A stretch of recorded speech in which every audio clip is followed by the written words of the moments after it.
Mau tahu kenapa kita gampang sedih, gampang menderita? Ada nasihat dari Imam Ibnu Taimiyah. Beliau berkata seperti ini, orang tuh gampang sedih karena ia membaguskan dunianya tapi menghancurkan akhiratnya. Contoh, ya, misalkan rumah kita di ujung jalan tuh, dan untuk nyampe rumah itu kita harus lewat jembatan. Ada nggak orang yang dengan sengaja memperindah jembatannya? Dikasih karpet empuk, pegangannya dari emas, pengharum ruangan, lampu hias, lampu sorot, tapi rumahnya dibiarkan bobrok, pintunya lepas, temboknya bolong, jendelanya pecah. Bukankah seindah-indahnya jembatan kita nggak mau tinggal di jembatan? Betul? Nah, sekarang kita lagi di jembatan, nama jembatannya dunia. Bakal menuju, pasti suka tidak suka, siap tidak siap, harus pulang. Ya, pokoknya saya harus naik jabatan. Pokoknya saya 5 tahun ke depan harus punya mobil ini. Boleh, bukan nggak boleh. Ya, tapi kalau cuman sibuk memperbagus itunya, ya, lupa untuk memperbaiki rumahnya yang asli, oh pasti repot. Karena berarti kita sedang memperindah sesuatu yang akan kita tinggalkan. Ya, pantesan bete melulu. Ya, apalagi kalau memperindahnya dengan cara yang Allah nggak suka, repot ya. Sebenarnya aku sudah ikhlas atas apa yang engkau lakukan kepadaku.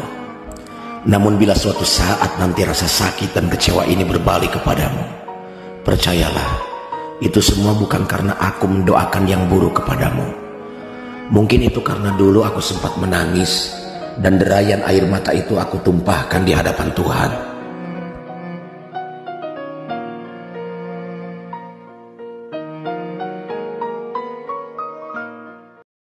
Ai sholat teh saur ulama mutanabi, ai hartina ulama mutanabi teh ulama nu leres-leres nyunah rasul. Ai sholat teh aya 3 huruf. Naon wae teh? Shod, lam, ta. Ai shod na teh sidqul qauli, hartos hartina bener ucapanana. Ngaran-ngaran nu bener ucapanana mun ngomong tara dibarengan ku bohong, tara wani ngurangan jeung ngaleuwihan kana perkara nu geus ditangtukeun. Pas tukang sholat mah ngomongna. Tuh, Ai lamna kan? ailamna teh layinul qalbi, Naon hartosna? artina leuleus hatena.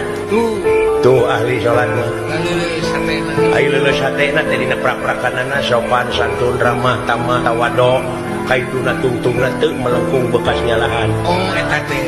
Eta na teh tarkul maasi, hartina teh geus ngajauhan kana rupa-rupa pi maksiateun. Oh, eta Tupina dijauhan komo maksiatna. bener.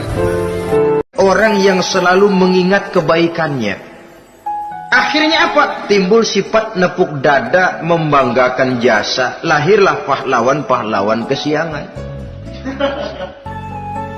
Selalu membanggakan diri, nepuk dada, kalau enggak saya, kalau enggak saya, itu masjid, kalau enggak saya, itu pesantren, kalau enggak saya, itu umat, kalau enggak saya, kalau enggak saya. Memangnya kalau enggak sampean kenapa? Orang yang celaka adalah orang yang selalu menghitung-hitung kebaikan yang pernah dikerjakannya. Keikhlasannya kurang, makin dia hitung, makin kurang nilai pahalanya. Makanya kalau berbuat baik, ya anggap saja buang sampah, gak usah ditengok-tengok, gak usah diingat-ingat, dan gak usah mengharap orang yang kita tempat berbuat baik akan membalas kebaikan. Kalau kau punya uang, lakukanlah hal yang baik. Tapi kalau kau tidak punya uang, jadilah orang baik. Ular tidak pernah tahu kalau dirinya beracun. Manusia pun tidak pernah tahu kalau dirinya bersalah. Kebaikan kita diibaratkan seperti permen yang habis manisnya lalu dibuang. Dan keburukan kita diibaratkan seperti luka yang selalu membekas. Dan itulah sifat manusia.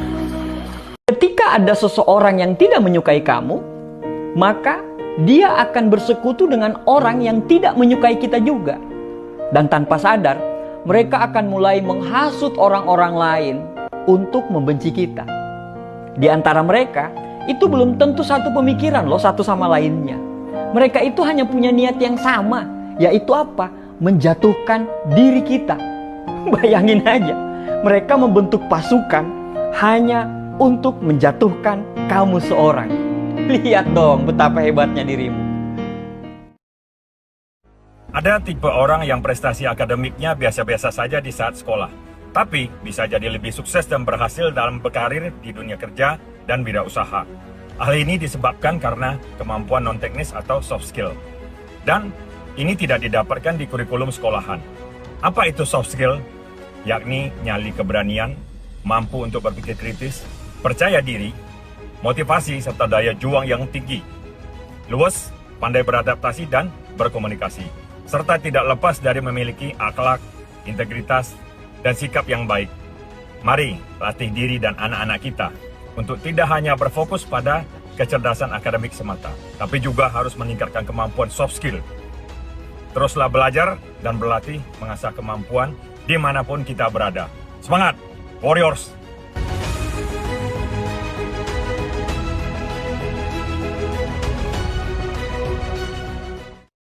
Beres-beres rumah nggak sama dengan olahraga. Kan banyak tuh orang yang bilang, gue udah olahraga kok beres-beres rumah. Terus mikirnya, duh beresin rumah aja udah capek banget, mana kuat kalau harus olahraga, ntar kecapean malah sakit lagi. That's the point. Itu tanda jelas lu butuh olahraga. Listen to me, kalau lu olahraga, energi lu bakal bertambah, fisik lu lebih tahan banting. Jadi beres-beres rumah, groceries, kerja atau main sama anak jadi lebih ringan, karena tenaga lu banyak. Semua hal emang terasa penting. Ternyata pendiam itu bukan sifat, tapi sikap. Aku bisa jadi orang yang rame, ribut, pecicilan, ngakak sampai ngikik, cerita sampai berjam-jam, asalkan yang di hadapanku orang yang sefrekuensi. Tapi kalau aku baru kenal kamu, atau mungkin kitanya nggak sefrekuensi, aku bakal jadi orang yang pendiam. Bahkan, aku bisa diam dalam waktu yang lama di hadapan orang yang nggak aku suka. Itu salah satu kelebihanku.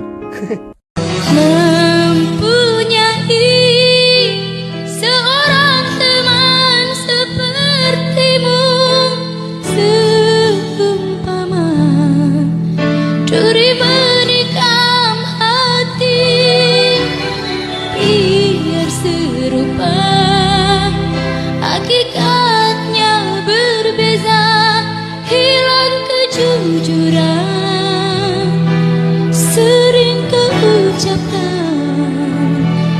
sewaktu dulu.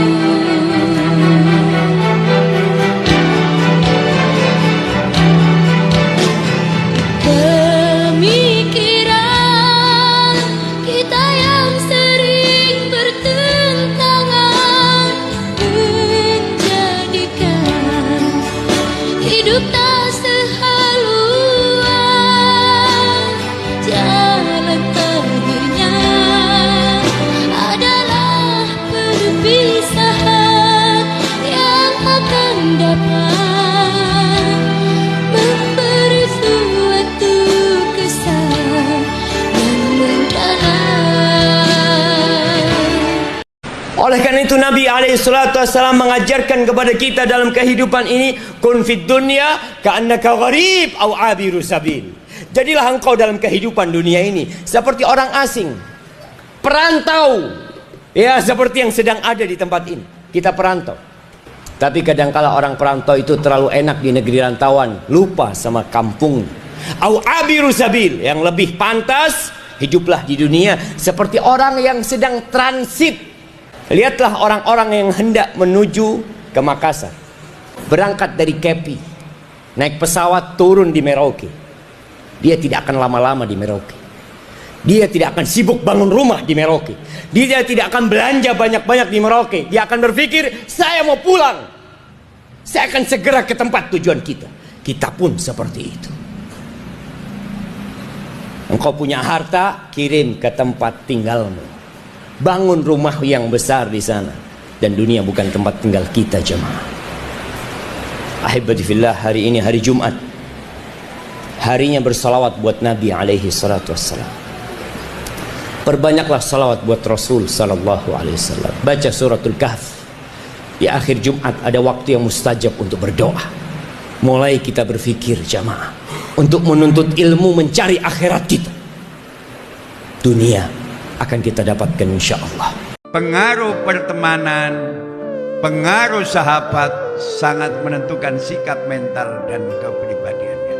Sebagaimana apa yang didhawuhkan Sayyidina Ali bin Abi Thalib karramallahu wajhah.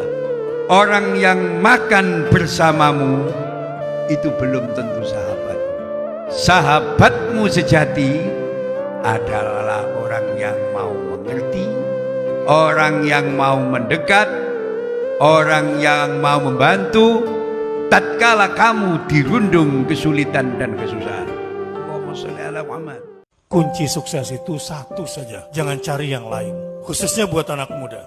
Kalau kalian masih terbawa arus aliran rebahan santuy dengan HP-mu nak, selama itu pula kamu akan menjadi orang yang tidak pernah bisa menang, selalu kalah, tidak akan pernah sampai pada puncak karirmu.